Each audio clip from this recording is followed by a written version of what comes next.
제가 식사하면서 우리 최태현 형제한테 가지 말고 오예배 드리라고 가라 그랬거든요. 네 이러더라고요. 약속을 지켰습니다. 그리고 찬송까지 특송까지 해주셔서 감사합니다. 우리 잠시 기도하고 말씀 듣겠습니다. 하나님 감사합니다. 우리를 이토록 사랑해 주셔서 세상의 무엇보다 하나님 앞에 경배할 수 있는 은혜를 주셔서 감사합니다. 이 시간 우리를 사랑해 주셔서 불러주셨으니 말씀으로 덧입혀 주시옵소서. 말씀을 듣는 중에 깨닫는 은혜가 있게 하시고 이 시간을 통해서 성령 하나님께서 역사해 주셔서 전하는 자나 듣는 자 모두에게 하나님의 은혜가 넘치는 그런 시간이 되게 하여 주시옵소서. 감사드리며 예수님의 이름으로 기도합니다. 절기상 입춘도 지나고 이제 한파가 기승을 부리고 있지만 며칠 있으면 보름이란 절기가 대보름을 맞습니다. 어둠이 깊어지면 새벽이 다가오는 것처럼 겨울이 깊어질수록 봄이 더 가까이 와 있음을 우리는 알고 있습니다. 폴란드의 명언 중에 사계절을 여인의 특성을 비유해서 한 말이 있습니다. 제가 그래서 소개해 보겠습니다.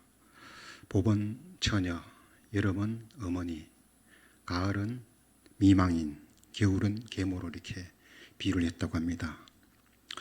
봄은 처녀처럼 부드러움을 지니고 있고 여름은 어머니처럼 따뜻하고 풍성함이 있으며 가을은 미망인처럼 쓸쓸함이 있고 겨울은 계모의 차가움으로 이렇게 비유를 합니다. 봄은 누구나 좋아하는 계절이 아닌가 생각합니다. 제가 좋아하는 가곡 중에 봄처녀라는 가곡이 있습니다. 이현상 시인의 시로 그 가사를 보면은 이렇게 나옵니다. 우리 PPT 한번 띄워주시겠어요? 우리 다 같이 한번 읽어볼까요? 봄처녀 제 오시네 새 풀옷을 입으셨네 하얀 구름 너울 쓰고 진주잇을 신으셨네 꽃다발 가슴에 안고 니를 찾아오시는고 님 찾아가는 길에 내 집 앞을 지나시나 이상도 하오시다 행여 내게 오심인가 미안코 어리석은 양 나가 물어볼까나 라는 시입니다. 이 표현을 보면 너무 아름답지 않습니까? 봄에 새싹이 드러나는 대지를 새 풀옷을 입은 봄처녀로 이렇게 비유를 합니다.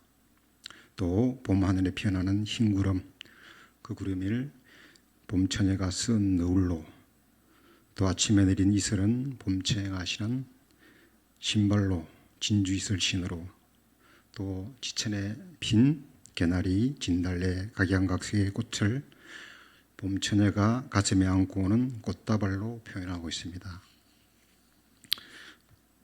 다음 제 특송 때 한번 봄처녀를 한번 불러보고 싶은데요. 목사님 괜찮으신가요? 하나님께서는 하나님 자신의 일하심을 어떻게 나타내고 자신의 뜻을 드러낸다고 말할 수 있을까요? 문제는 자연을 통해 알게 하십니다. 또 특별한 사람, 곧 선지자를 통해서 하나님의 뜻을 또 알게 하시고 또 기록된 말씀인 성경을 통하여 성령의 곧 교통하심이 있을 때 하나님의 뜻을 인간에게 알리시는데 그러면 우리는 일상 가운데서 어떻게 하나님의 뜻을 분별하면서 살아갈 수 있을까요? 하나님의 뜻을 분별하는 데는 앞에서 언급한 세 가지 외에도 자신에게 반복적으로 일어나는 일이 있다면 그것을 통하여 하나님의 음성을 들을 수 있다고 말합니다. 곧 자신에게 비슷한 일이 반복적으로 일어난다면 그것을 통해서 하나님이 자신을 점검하는 계기로 삼아라는 신호로 보라는 것입니다. 다음으로 지인이나 가까운 사람과의 대화를 통해서도 하나님의 음성을 들을 수 있는데 하나님은 때때로 이렇게 사람을 통해서 자신의 뜻을 나타낼 때가 있다고 합니다. 또 우리는 기도를 통해서 하나님의 뜻을 알 수 있는데 우리가 기도할 때 하나님이 주시는 마음에 알 수 없는 평안이 있다면 그 평안을 통해서 하나님이 주시는 응답일 수 있다는 것입니다. 또한 제가 이렇게 언급한 것 외에도 성령 하나님은 우리에게 늘 함께 하시길 원하시며 우리 각 사람에게 각양의 모양으로 오늘도 찾아오시고 인도하고 계십니다. 오늘 시편의 시는 하나님이 자연 현상 가운데 임하셔서 역사하고 계시는 하나님을 찬양하고 있습니다. 세상에는 재미있는 구경 두 가지가 있는데요. 무엇인지 아십니까? 불구경하고 물구경이라고 합니다. 오늘 시편은 특별히 자연 현상 가운데서 물이 주는 위력을 묘사하는 장면이라고 말할 수 있습니다. 홍수와 화재 이 두 가지가 발생하면 모두 엄청난 파괴력을 가지고 있는데요. 화재는 타다가 남은 재라는 흔적을 남기지만 홍수 앞에서는 흔적도 없이 쓸려가 버리기 때문에 화재로 인한 피해보다 물로 인한 피해가 그 파괴력이 엄청나게 더 심하다고 합니다.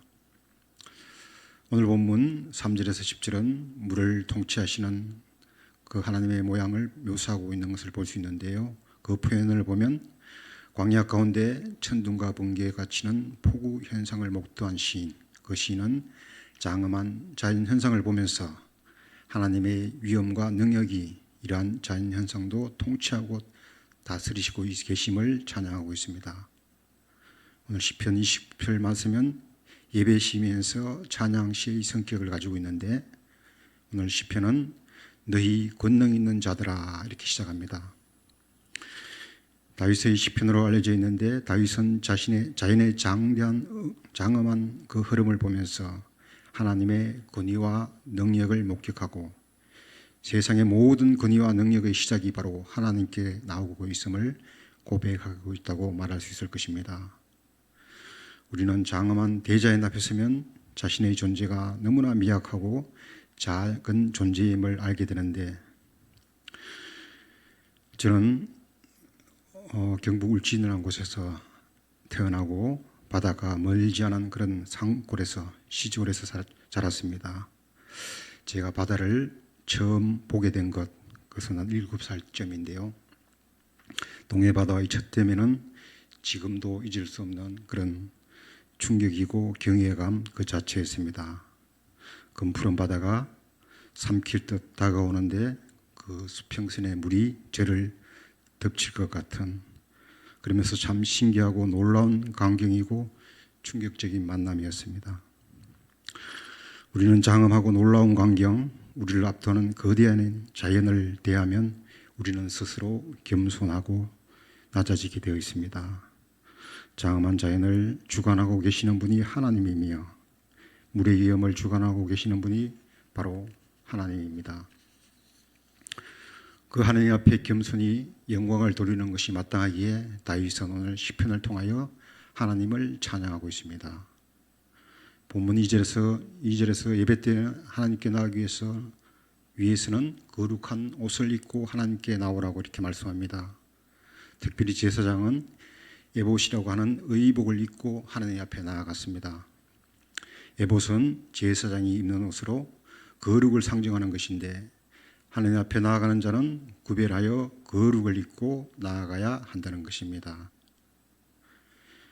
예수님이 땅에 오심으로 우리의 신분은 이제 구약의 제사장처럼 하나님 앞에 나아갈 수 있게 되었는데 그래서 성경은 우리의 신분을 너희는 왕같은 족속이요 택하신 족속이요 왕같은 제사장이라고 말씀하고 있습니다.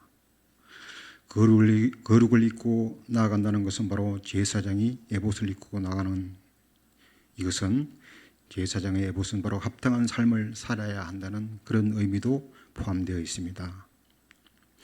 오늘날 하나님 앞에 예배한 자는 이처럼 자신을 돌아보고 구약의 제사장이 에봇을 입고 하나님 앞에 나아간 것처럼 성도의 뜻 안에는 바로 구별된 물이라는 의미가 있는데 성도는 세상에서 부끄러움이 없는 삶을 살아야 한다는 그런 의미를 가지고 있습니다. 오늘 본문 말씀 3절에서 10절 다 같이 한번 읽어보겠습니다. PPT 화면 한번 띄워주시겠어요? 3절에서 10절입니다. 우리 함께 읽겠습니다. 여호와의 소리가 물 위에 있도다. 우리의 소리를 내시며 여호와는 많은 물 위에 계시도다. 여호와의 소리가 힘이 있으며 여호와의 소리가 위엄차도다. 여호와의 소리가 백향목을 끄시며 여호와께서 레바논 백향목을 꺾어 부시리로다. 그 나무를 송아지같이 뛰게 하시며 레바논과 시련으로 들 송아지같이 뛰게 하시도다. 여호와의 소리가 화염을 가르시도다. 여호와의 소리가 광야에 진동하시며 여호와께서 가데스 광야를 진동하시도다. 여호와의 소리가 암사슴을 낙태하게 하시고 살림을 말갛게 벗기시니 그의 성전에서 그의 모든 것들을 말하기를 영광이라 하도다. 여호와께서 송수 때에 자정하셨으며 여호와께서 영원토록 왕으로 자정하시도다. 아멘.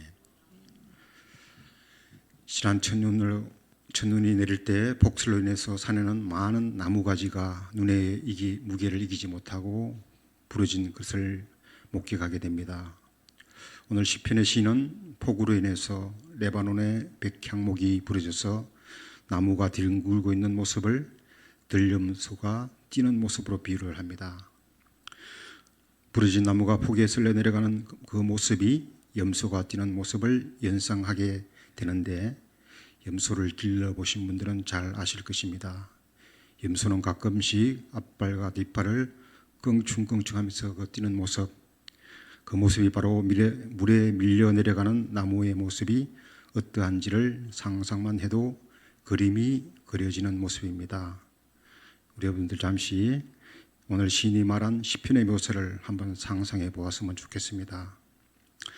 폭우로 인해서 백향목이 쓰러지고 그 뿌리가 뽑히고 물에 휩쓸려 내려가는 장면, 또 비를 가로지르며 화염을 발하는 번쩍이는 번개의 모습, 그리고 터져나오는 우레 같은 천둥의 소리,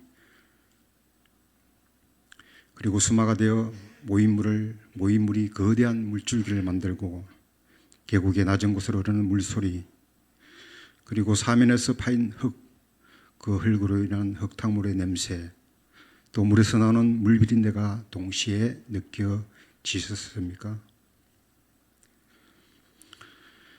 광야에서 시내를 만들어 흐르는 물소리가 얼마나 장엄한지, 천둥소리가 얼마나 큰지 암사슴은 낙태를 한다고 이렇게 표현을 합니다. 가데스 광야를 말갛게 벗기시는데 그 가운데 함께 하시며 대자연의 질서를 다시 세우시는 모습을 통하여 시인은 하나님의 임재를 느끼고 하나님을 찬양하고 있는 것입니다. 19세기 미국의 사상가 헨리 데이비드 소로라는 사람이 이런 말을 했습니다. 보이는 것은 보여지지 않는 것이 밖으로 드러난 일부분이라, 이런 말을 했습니다. 우리가 습관처럼 하는 행동은 그 사람의 보여진 일부분이고 곧 습관이 그 사람의 정체성을 드러내며 습관적 행동이 곧 입고 있는 옷으로 비교를 합니다. 내가 하는 습관적 행동이 곧 나의 모습으로 정의할 수 있는데, 그는 16세 때 하버드 대학에 입학했으며 또 27세 때의 나이에 삶의 모든 것을 버려두고 산속으로 들어가서 움막 하나를 지었습니다. 그리고 윌던이라는 호숫가에 집을 짓고 혼자 살며 단순한 삶을 실천하며 살았습니다. 그는 또 이런 말을 했다고 합니다. 진리는 언제나 지금 이 자리에 있으며 인간이 사는데 필요한 것은 진리는 바로 지금 여기에 있다고 말합니다. 사람이 가장 잘 사는 방법은 지금 여기에 아름답게 꽃피어야 하며 지금 이 순간 활활 타올라야 한다. 지금에는 다른 방법이 없다라고 라는 말을 했다고 합니다. 이 말을 통해서 생각나는 것이 있지 않습니까? 복음 또한 추상적이거나 미래에 이루어지는 것이 아니라 바로 현재 내가 어떻게 믿고 있으며 지금 내가 누구와 무엇과 동행하고 있느냐가 중요합니다. 하나님 나라는 여기도 저기도 아닌 내 마음속에 있다고 말씀하고 있으며 이 땅에서 천국을 소유하지 못하면 하늘에서도 소유하지 못한다고 말씀합니다. 복음도 마찬가지입니다. 지금 내가 믿는 하나님이 지금 내 안에 계신 성령님과 교통이 있어야 합니다. 내일부터 시작해야지가 아니라 지금부터입니다. 이 시간입니다. 이 시간 우리를 찾아오시는 성령님과 지금 만나야 합니다. 다윗은 오늘 시편을 통해서 하나님의 은혜를 사모하고 거룩을 옷 입고 하나님께 나아가는 예배자의 삶을 살기를 구하는 자에게 주시는 하나님의 축복을 두 가지로 고백하고 있습니다. 먼저는 하나님께 예배한 자의 삶을 사는 사람은 하나님을 아버지라고 부르며 하나님은 이런 사람을 자기 백성이라고 말씀하고 있습니다. 자기 백성과 아버지, 이 단어의 두 단어의 공통점은 무엇이라고 말할 수 있을까요? 바로 친밀감이라고 말할 수 있을 것입니다. 시편 말씀을 보면은 여호와의 친밀하심이 그를 경외하는 자들에게 있으며 그의 언약을 그들에게 보이시리로다, 이렇게 말씀합니다. 친밀함의 원천은 바로 경외함이며 사람은 근본적으로 자신을 좋아하고 존귀하게 여기는 자를 좋아하게 되고 자신과 친밀한 사람에게 좋은 것을 주고 싶게 되어 있습니다. 어느 날 말씀을 묵상하다가 하나님을 아버지라고 말하는 이 아버지라는 고백에 대해서 저에게 새롭게 다가왔습니다.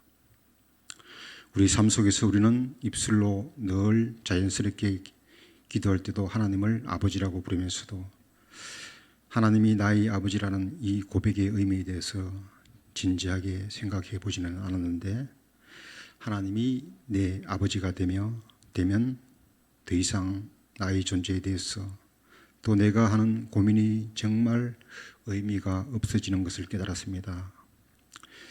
하나님이 나의 아버지라는 것이 가장 확실한 보장이고 가장 분명한 축복임을 깨닫게 되었습니다. 제가 언젠가 공원에 앉아서 공원 경치가 너무 아름다워서 공원을 배경으로 앉아서 사진을 찍고 있었습니다. 그때 꼬마아이가 그네에 달려와서 저에게 그네에서 내려오라고 합니다. 막 밀쳐냅니다. 그래서 제가 이렇게 물어봤습니다. 야, 너 아저씨보다 더 힘이 세? 이렇게 물어봤더니, 그러나 그 꼬마아이는 계속적으로 저를 밀쳐내더라고요. 그래서 밀려나고 말았습니다. 이 아이의 배짱과 용기는 어디서 나오는 것일까요? 바로 그 아이 옆에는 부모님이 있기 때문입니다. 이처럼 하나님이 나의 아버지가 되면 우리에게는 우리가 알지 못하는 힘과 담력이 생기게 되어 있습니다. 제가 아는 전도사님 남편분 이야기입니다. 이분은 예수를 모르고 하나님을 안 믿던 이분이 어느 날 예수를 믿게 되었다고 합니다. 그런데 이 남편분이 육군 사관학교를 나오시고 똑똑하고 합리적인 분이신데 하나님을 믿게 된 계기가 무엇인지 아십니까? 이분이 성경을 읽다가 은혜를 받았는데 성경의 어떤 구절에 은혜를 받았는지 아십니까? 바로 남편분이 이렇게 이야기를 하더랍니다. 창세기 1장 1절을 읽고 그것이 믿어졌는데, 하나님이 태초에 천지를 창조하시니라, 이것을 읽고는 자신은 성경의 모든 내용이 이해가 되고 믿어졌다고 합니다. 하나님이 천지를 창조한 것이 믿어지면 더 이상 무슨 설명이 필요하다는 말입니까? 이렇게 믿는 것은 단순한 믿음 같지만 공감이 되고 이해가 되는 믿음이 아닙니까? 하나님이 나를 지으신 조물주가 되시며 그 하나님이 나의 아버지가 되면 무엇이 두렵고 무슨 설명이 더 필요하단 말입니까? 문제는 그 하나님을 온전히 믿지 못하는 우리의 의심과 연약함의 문제가 되는 것, 그것이 문제 아닙니까? 이와 같이 하나님을 믿는 자는 하나님이 주시는 힘과 용기로 살아가는 복을 받게 됩니다. 이것은 하나님이 내 아버지가 되고 나는 그의 통치하심을 받는 하나님의 사람이 받는 예배자의 첫 번째 축복입니다. 두 번째 예배자의 축복은 시인은 하나님이 평강의 복을 주신다고 말씀하고 있습니다. 평강이라는 샬롬은 어디로부터 오는 것일까요? 세상의 권력을 가지면 샬롬의 축복을 누리며 살고 있을까요? 우리나라의 제일의 재벌이 되면 샬롬을 소유할 수 있을까요? 지금 이 나라는 탄핵이라는 소용돌이 속에서 탄핵 반대와 찬성을 부르짖는 그런 세력으로 둘로 갈라져 있습니다. 현실이 안정되지 못하면 미래는 불안하기만 합니다. 그래서 우리나라는 평안이 깨어진 상태이며 살롬이 없어진 상태입니다. 이혼들은 곧 리더십의 부재, 곧 최고 통치자인 대통령의 부재에서 오는 평안이 깨어진 상태입니다. 그러므로 샬롬은 먼저 통치 질서가 바로 서야 평안을 찾을 수 있습니다. 이 세상의 진정한 통치자는 하나님이며 그 하나님의 통치를 인정하고 받아들일 때 찾아오는 것이 바로 샬롬이라는 것입니다. 오늘 시편 기자인 다윗은 대자연을 통치하시는 하나님을 찬양하며 하나님의 통치하심을 받아들이는 성도들의 축복을 평안이라고 말하고 있는 것입니다. 이처럼 참 평안은 하나님과의 온전한 관계 안에 있을 때 우리가 평안을 누릴 수 있으며 진정한 샬롬은 하나님과의 관계를 통해서 찾아오는 것이 샬롬이라고 말할 수 있을 것입니다. 오늘 시인은 하나님의 권능에 순종하여 예배하는 삶을 살고 있는 자에게 하나님이 샬롬을 주신다고 이렇게 말씀하고 있습니다. 오늘 말씀 정리하겠습니다. 하나님은 자연의 질서를 다스리시고 우주 만물의 경계를 정하시고 운행하시는 하나님입니다. 다윗은 시편 29편의 시를 통하여 물을 다스리시는 하나님, 대자연의 섭리 가운데서의 왕이신 하나님을 찬양합니다. 그 하나님 앞에 예배하고 순종하는 자의 축복을 두 가지로 노래하는데, 먼저는 하나님의 통치를 인정하고 받아들이는 사람을 자기 백성으로 삼으시고 그들에게 하나님의 친밀하심을 보여주시며 그들의 힘이 되신 하나님입니다. 다음으로 자기 백성에게 주시는 축복은 평강의 복을 주신다고 노래합니다. 샬롬은 무엇보다 나와 하나님과의 관계 안에서 주시는 축복입니다. 세상의 권력을 가지도 누리지 못하는 것이 평안입니다. 돈으로도 살 수 없는 것이 평강입니다. 우리 모두 하나님 되심을 믿음으로 받아들이고 인정함으로는 힘과 평안의 축복을 누리는 우리 모두가 되시기를 예수님의 이름으로 축복합니다. 기도하겠습니다. 하나님 감사합니다. 변화하는 계절에 따라 우리에게 새로움을 선물처럼 주심을 감사합니다. 하나님은 당신의 모습을 자연의 섭리를 통해서 보여주시고 우주의 운행을 섭리하고 계심을 믿습니다. 우리의 왕으로 오셔서 우리를 다스려 주시고 우리의 힘이 되시고 우리에게 약속하신 평강을 내려 주시옵소서. 평강의 왕으로 오신 예수님의 이름으로 기도합니다.